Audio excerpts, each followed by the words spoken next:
Primal Scream are a Scottish rock band originally formed in 1982 in Glasgow by Bobby Gillespie and Jim Beattie. The band's current lineup consists of Gillespie, Andrew Innes, Martin Duffy, Simone Butler, and Darrin Mooney. Barrie Cadogan has toured and recorded with the band since 2006 as a replacement after the departure of guitarist Robert Throb Young. Primal Scream had been performing live from 1982 to 1984, but their career did not take off until Gillespie left his position as drummer of the Jesus and Mary Chain.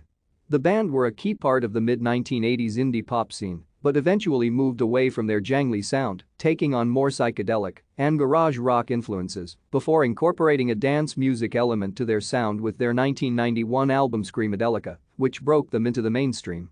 Their latest album Chasmosis was released on 18 March 2016. Bobby Gillespie moved to Mount Florida in southeastern Glasgow, where he attended Kings Park Secondary School, where he first met Robert Young.